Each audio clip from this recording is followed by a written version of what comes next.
Did you have any intelligence pointing to an insurrection like we saw?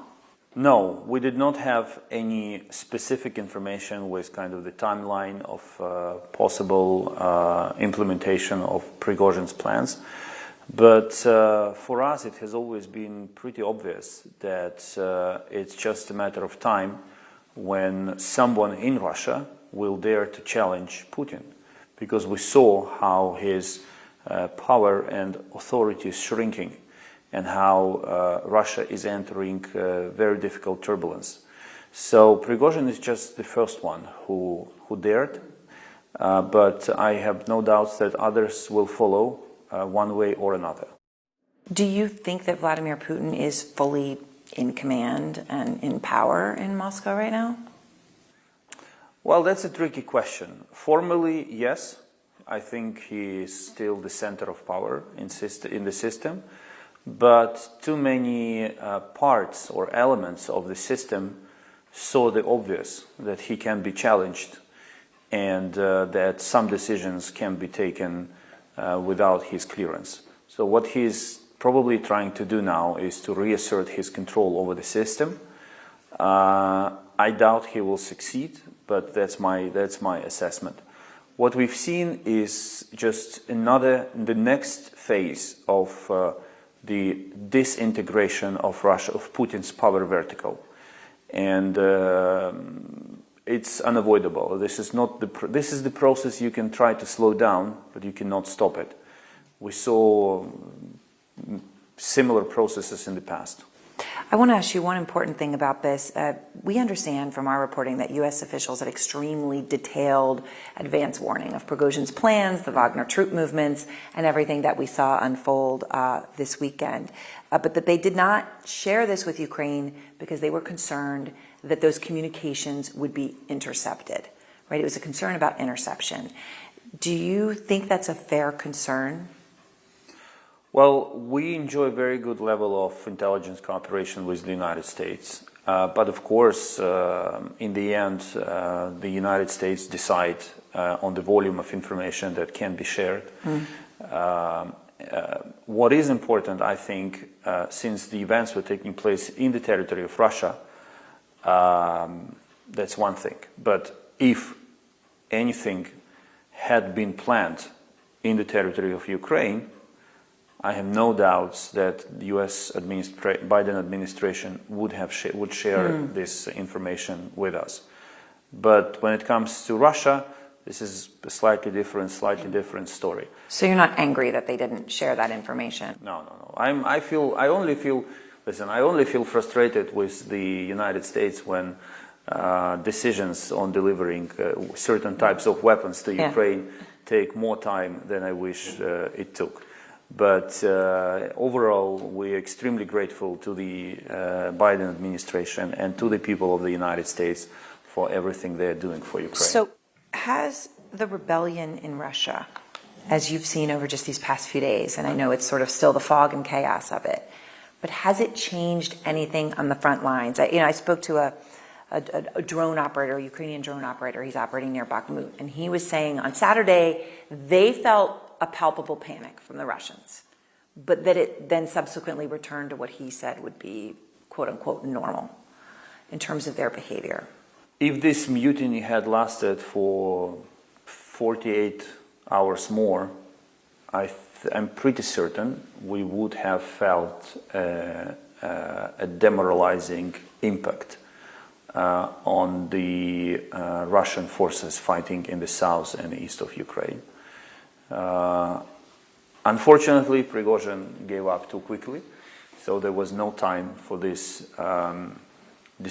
demoralizing effect to penetrate Russian trenches.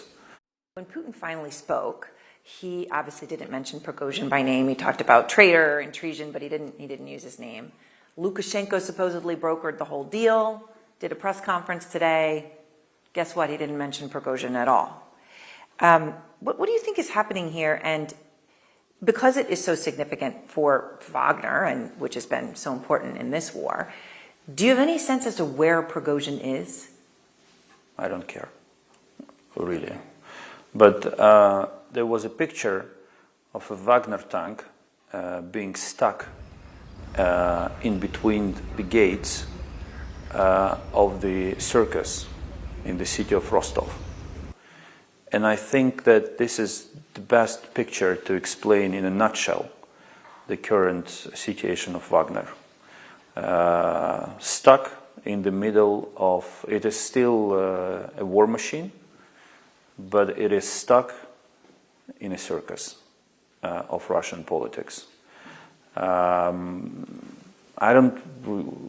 think Wagner will not continue its existence as in the current form, but I don't really care what is going to happen to them, because we think about what is happening in Ukraine. But if it changes its existence in its current form, that could have huge implications for you. I mean, we've been talking about in Bakhmut for months, right? Wagner troops being so central. So if it changes its existence, that remains to be seen. When you fight a war, what really matters is the type of engagement on the battlefield. So if Wagner disintegrates or falls into pieces, but part of it will will become part of the regular Russian army and end up on the front line fighting in exactly the same way as they did, being part of Wagner, then the change will not be that visible. But if something deeper and more damaging will happen to them, and for example, some of the veterans with excellent fighting record will decide to retire entirely, yes, that helps. And what is the greatest challenge that you're facing in doing that right now on those front lines where that daily fighting is happening? Minefields, reinforced defensive lines, and Russia's domination in the air. These are the three factors that cause the biggest problems for us. But against the background of these factors, we're still moving forward steadily. I understand that people, we are a generation of Netflix and everyone wants a blockbuster, but sometimes things take time to evolve, especially when life of people, of real human beings is at stake. One big question out there remains the nuclear question, and obviously the Ukrainian intelligence chief says Putin has drafted and approved, those are his words, plans to attack the Zaporizhzhia nuclear power plant, which, as we know, is the largest in Europe. President Zelensky has also warned of such a possible attack recently. How real is this risk, do you think? As long as Zaporizhzhia nuclear power plant remains in the hands of Russia, the risk is real. The question I think Russia is struggling with is the problem of attribution, because of course they don't want to be blamed for causing another nuclear disaster. So I think they're struggling to find the way to perform it as a false flag operation or as something else that would not be directly attributable to them. And this is why it gets so important, and I want really to take the opportunity of this conversation to really call spade a spade. Because what international media did with the explosion at the new Kakhovka dam, when they cast doubt about who did it, that is exactly what Russia is looking for, to cast doubt and throw shadow